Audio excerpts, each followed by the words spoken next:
आप कहते हैं कि हम टेंशन में हैं महाराज जी, बड़ी टेंशन है, टेंशन भी है, और आप कहते हैं कि हमारी गाड़ी भगवान चला रहे हैं, हमें भगवान पे भरोसा है। या तो भरोसा होगा या तो चिंता होगी, दोनों एक साथ कभी नहीं हो सकते, है ना। गाल भी फूल जाए, ठहाका भी लग जाए, दोनों एक साथ नहीं हो सकते। या तो टेंशन है, आपको टेंशन है तो भरोसा नहीं है, और भरोसा होगा तो फिर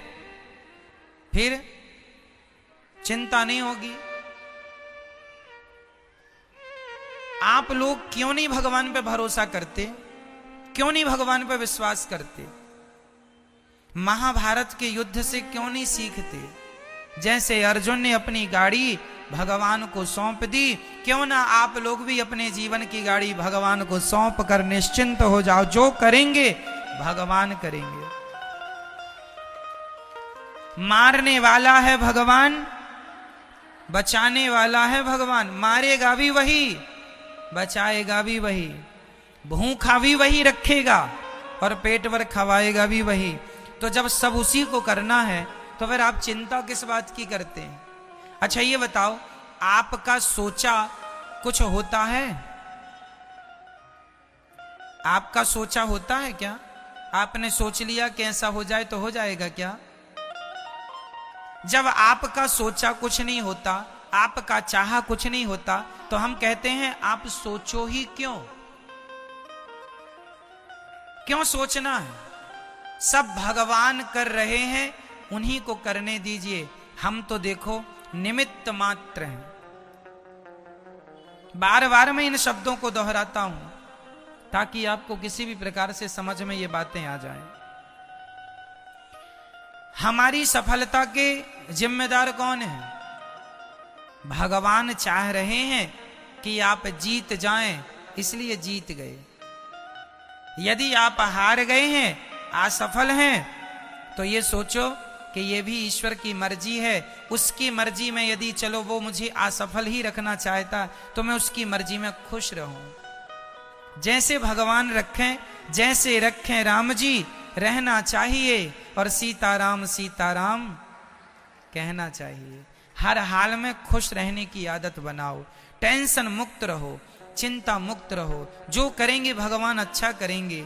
एक पिता को चिंता होती है, महाराज मेरी बेटी सयानी हो गई है, बताओ मैं शादी करूं, लड़का ही नहीं मिल रहा है, महाराज जी बड़ी टेंशन है, बेटी का विवाह कैसे होगा? भाई लड़का देखो तो मन लगा के, कर्म तुम करो मन लगा के, चिंता ना करो, जब समय होगा अपने आप हो जाएगी, तुम कर्म करते रहो लेकिन चिंता ना करो।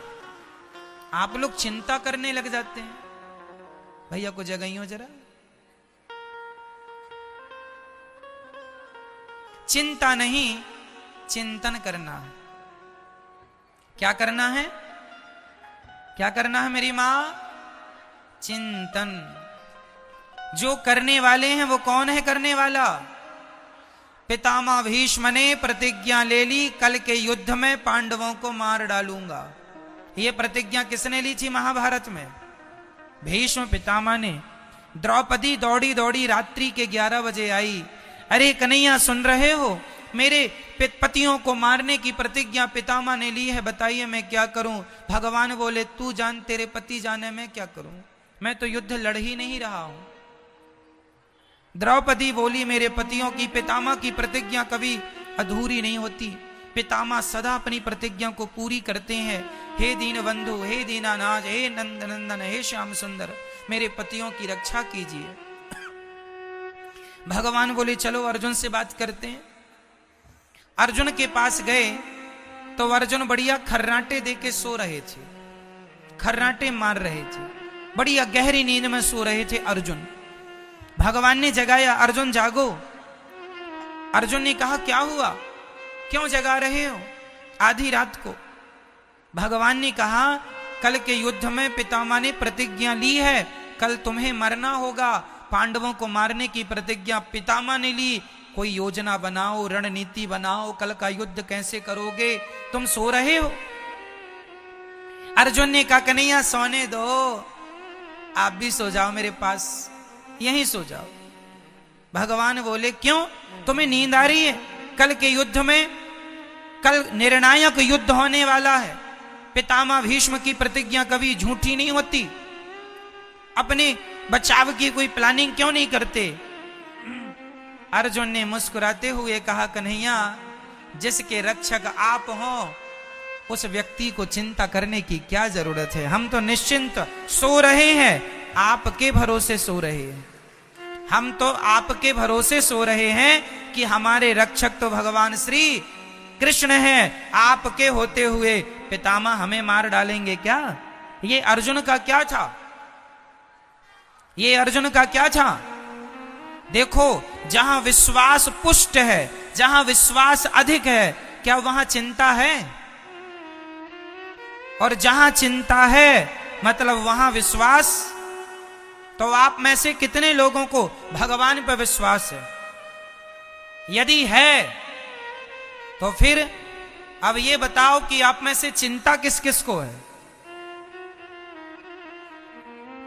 मेरी मां, चिंता नहीं, सौंप दो, अब सौंप दिया इस जीवन का सब भार तुम्हारे हाथों में है। जीत तुम्हारे हाथों में है, हार तुम्हारे। कर्म करना हमारा काम है, कर्म करना हमारा काम। कर्म हम करें, उसका परिणाम क्या होगा ईश्वर जानते हैं। इसलिए निश्चिंत हो जाओ भगवान के भरोसे। टेंशन नहीं, चिंता, खुश रहा करो, प्रसन्न रहा करो। ये सोचकर कि ये आज बताओ सूर्य भगवान आए, किसकी मर्जी से आए, आपकी या मेरी? बोलो मेरी मां। आज रात होगी किसकी मर्जी से? ईश्वर की। ये सृष्टि चल रही है किसकी मर्जी से? हम लोग लड़कपन से जवान हो गए, जवान से बुढ़े हो गए, किसकी मर्जी से आप बदल रहे हैं? आप क्यों नहीं, कल पैदा हुआ बच्चा आज ही जवान क्यों नहीं हो गया? उसे जवान होने में क्यों 20-25 साल लगते हैं? तुम्हारे हाथ में सब कुछ है तो तुम पैदा होते ही जवान हो जाओ ना। क्यों? तुम्हारा कुछ भी नहीं है। तुम्हारी ग्रोथ जो दिन दिन होती है वो तुम्हारी मर्जी से नहीं होती, ईश्वर की मर्जी से होती है। इसलिए सब ईश्वर के अधीन है। भगवान का चिंतन करना सीखो, भगवान पर विश्वास करना सीखो, भगवान के चरणों में आत्मसमर्पण करना सीखो। जब आप समर्पण कर देंगे तो आपकी गाड़ी भगवान ही चलाएंगे, उनके भरोसे खुश रहा करो बस। हम लोग अहंकार कर लेते हैं, जरा सा कमाने लग गए, जरा सा पैसा कमाने लग गए, हम कमा रहे हैं, हम पैसे वाले हैं, हम ये हैं वो हैं। अहंकार तो देखो आदमी का, आजकल का आदमी ना ऐसे चलता कैसे, ऐसे अकड़ देखो जरा, ऐसे चलता है जैसे ये राजा हो, सब इसके गुलाम हैं। आप लोगों के पास कितना पैसा है? 10 लाख, 20 लाख, 1 करोड़, 10 करोड़, 50 करोड़, 1 अरब, 10 अरब, 100 अरब, कितना? जितना बोल रहे हैं इसी के अंदर होगा जो भी होगा।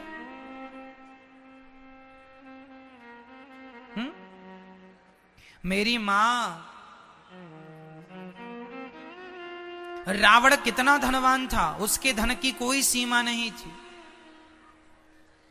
सोने की लंका थी, सोने चांदी हीरे मोती के खजाने भर रखे थे। इतना बड़ा आदमी था रावण। पूछो जरा कहां गई तुम्हारी वो लंका? रावण भैया कहां गई तुम्हारी वो शान? कहां गई तुम्हारी वो अकड़? कहां गया तुम्हारा वो अहंकार? अहंकार रावण जैसों का ना टिका मेरी मां। जिनकी लंका सोने की थी तो हमारा और आपका अहंकार टिक जाएगा मैया? बोलो मेरी मां। इसलिए अहंकार ना हो। किस बात का अहंकार?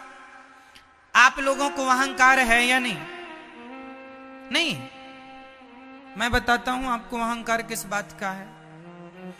ये बेटा मेरा है, मैं इसकी मां हूं, ये भी अहंकार ही है। मैं इसका पिता हूं, ये भी अहंकार ही है। ये घर मेरा है, ये भी अहंकार ही है। मैंने तुम्हें रोटी दी, ये भी अहंकार ही है। मैं ना होता तो तुम मर जाते, ये भी अहंकार ही है। इसलिए इन शब्दों का प्रयोग कभी नहीं करना चाहिए। जो बेटा आपका है, बेटी है, पति है, पत्नी है, घर है, गाड़ी है, पैसा है, ये मेरा है ऐसा ना कहा करो। ये सब कुछ भगवान का है। ईश्वर ने हमें केवल जिम्मेदारी दी है संभालने की, हम संभाल रहे हैं बस। हम मैनेजर हैं, मालिक नहीं हैं। आप किसी बच्चे की मां नहीं हो। ये जो आपका बेटा है, ये आपका बेटा है ना मेरी मां। आप कहती हो ये बेटा मेरा है, तुम केवल इसलिए तो कहती हो मेरा बेटा क्योंकि तुमने 9 महीने गर्भ में रखा है। 9 महीने गर्भ में रखने से आपने कह दिया ये बेटा मेरा है। लेकिन जिस परमात्मा ने तुम्हारे बच्चे को आंखें दी हैं, आंखों की कीमत जानते हो बाजार में कितनी होगी? आंखों के इलाज में करोड़ों रुपए लग जाते हैं। जिनके इलाज में करोड़ों लग रहे हैं उन आंखों की कीमत क्या होगी? ये अनमोल रतन है। परमात्मा ने आंखें दी, परमात्मा ने सुनने को कान दिया, परमात्मा ने चलने को पांव दिया, परमात्मा ने खाने को बोलने को मुंह दिया। सब ईश्वर ने दिया। तुमने तो केवल 9 महीने पेट में रखा, तो पेट में रखे हो इसका इतना अहंकार कि ये मेरा बेटा है। तुम्हारा बेटा पैदा होए तुरंत भगवान को सौंप दो, हे नाथ ये आपकी संपत्ति है, आपको सौंप रही हूं, ये आपका है, आप जानो, आपका काम जाने। हाँ, मैं यदि आपने मुझे मां बनाया है तो मैं इसको मां बन करके इसकी जिम्मेदारी पूरी करूंगी। इसे नहलाना, धुलाना, खिलाना, पिलाना, संस्कार देना, खड़ा करना, ये मेरी जिम्मेदारी है। जिम्मेदारी निभाओ। ये ना हो कि ये मेरा है, ना, ये सब भगवान का है। बेटी तुम्हारी नहीं, बेटा तुम्हारा नहीं, सब किसका है? सब पर किसका अधिकार है? तुम्हारा था तो छोड़ के चला गया, रोक लेते ना। तुम्हारा था तो इसका मतलब तुम्हारा तो था ही नहीं। तुमने तो झूठा अहंकार बना लिया ये मेरा है। यही बात अपने पिता को, मतलब हर बाप को याद रखनी चाहिए। कोई तुम्हारा नहीं है। जिस घर में आप रहते हो वो घर आपका नहीं। भाव ये बना के चलो कि वो घर भगवान का है। संपत्ति सब रघुपति के यहाँ, सब भगवान का है। तो फिर हम कौन हैं? हम तो भगवान के घर में किराएदार हैं, हम ईश्वर के किराएदार हैं। ये भावनाएं बन जाएं तो आप अपने घर में नहीं, आप स्वर्ग में रहेंगे, ऐसा आपको लगने लगेगा। हमारा घर स्वर्ग है। भगवत भाव से रहना सीखो तो सही। आजकल आदमी, अच्छा ये बताओ, बैंक का मैनेजर जो होता है, बैंक में यदि 1000 करोड़ रुपए रखा है तो बताइए क्या वो पैसा मैनेजर का है? बोलो मेरी मां। नहीं, वो पैसा मैनेजर का नहीं है, पर देख रेख किसकी है? देख रेख मैनेजर की है। हिसाब किताब करेगा कौन? मैनेजर। देख रेख मैनेजर की है। मैनेजर बैंक में मैनेजमेंट के लिए होता है। मैनेजर मालिक नहीं है, मालिक तो गवर्नमेंट है बैंक की। मैनेजर केवल वो मैनेजर लाखों लेता है, लाखों देता है, लेकिन लाखों लेने में और लाखों देने में उसका कुछ भी नहीं है। क्यों जी? सही है। वो एक मैनेजमेंट के लिए है, उसका नहीं है, पर काम वही करता है। उसी प्रकार तुम्हारे घर में जो तुम्हारा बेटा, बेटी, पति, पत्नी, घर द्वार, फैक्ट्री, मकान, दुकान जो है, सब कुछ भगवान का है। पर तुम मैनेजर बनके तुम मैनेजमेंट करो, तुम संभालो, जिम्मेदारी तुम निभाओ। जैसे बैंक का मैनेजर बैंक को संभालता है, लेकिन वो ये नहीं कहता कि ये बैंक मेरी है, वो ये नहीं कहता कि ये बैंक। उसी तरह आप ये ना कहो कि ये पत्नी, ये पति, ये परिवार मेरा है, ये कहो कि ये सब भगवान का है। संभालना आपको ही है, पर अहंकार रहित होकर, अहंकार से मुक्त होकर संभालना है। ये संपत्ति सब रघुपति के यहाँ, सब कुछ किसका है? अरे और तो सब ठीक है, पति पत्नी बेटा बेटी, ये शरीर भी तुम्हारी प्रॉपर्टी नहीं है। आज हमारी एक किडनी कितने की होगी बाजार में बताओ? यदि आप अपनी किडनी बेचेंगी मेरी मां, कम से कम 50 लाख रुपए में बिक जाएगी। हाँ या ना? हाँ या ना? आपकी एक किडनी 50 लाख में बिक सकती है, तो दोनों 1 करोड़ की हो गई। चलो आपकी एक आंख यदि आप बेचना चाहें तो कितने की बिकेगी? बोलो मेरी मां, आपकी एक आंख की कीमत क्या है जरा बताओ मुझे। कम से कम 1 करोड़ मिल जाएंगे आपको एक आंख के। 2 आंख मतलब 2 करोड़। ऐसे शरीर के सारे पार्ट्स आप बेचने लग जाएंगे तो आप करोड़पति बन जाएंगे पल भर में। तो ये जो करोड़ों की प्रॉपर्टी है आपकी, शरीर रूपी प्रॉपर्टी, सच्ची बताना क्या ये प्रॉपर्टी भी आपकी है? नहीं, शरीर हमारा धन है, लेकिन ये मेरा नहीं है। अपने आप को सदा सबसे अलग रखना, हम बिल्कुल अहंकार शून्य हो। हमें कैसा होना है मेरी मां? अहंकार, जोर से बोलो मेरी मां, अहंकार, अहंकार शून्य, अहंकार रहित होना है। रही बात हमारी कि हम कौन हैं, तो हमारी असलियत लोग नहीं जानते। आप लोग अपनी असलियत नहीं जानते। आपको पता है आपकी असली औकात क्या है?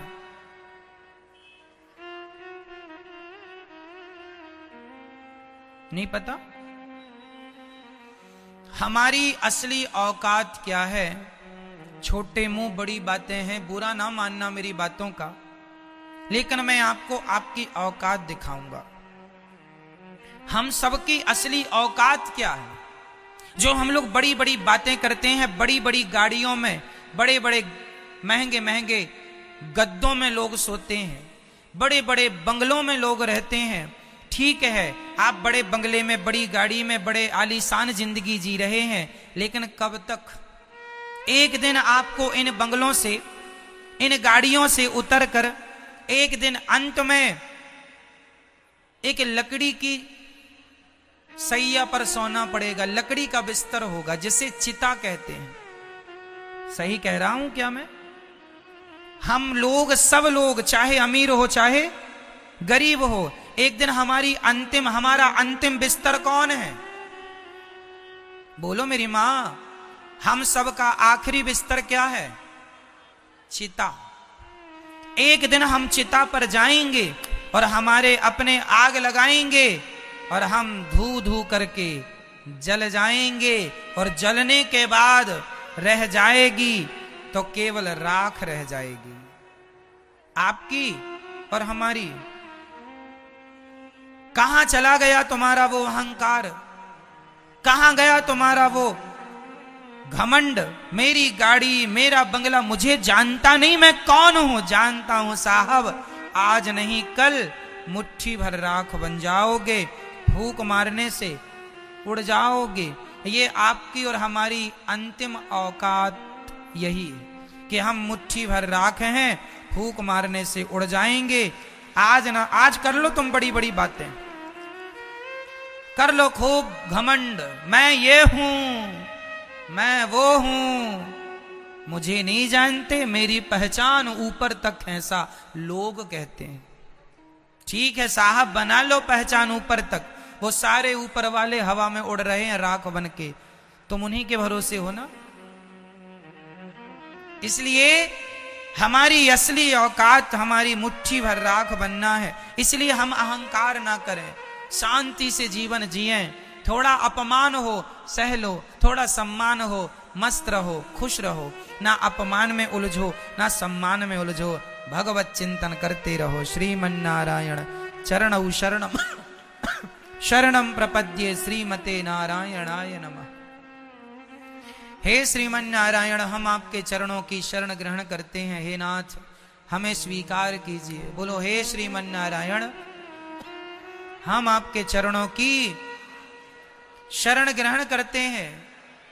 हे नाथ, हम कामी हैं, क्रोधी हैं, लोभी हैं, अहंकारी हैं। हे नाथ, हम पापी हैं, अधम हैं, नीच हैं। हे नाथ, हमें स्वीकार कीजिए। हे नाथ, जैसा हूं, जैसी हूं, आपकी हूं।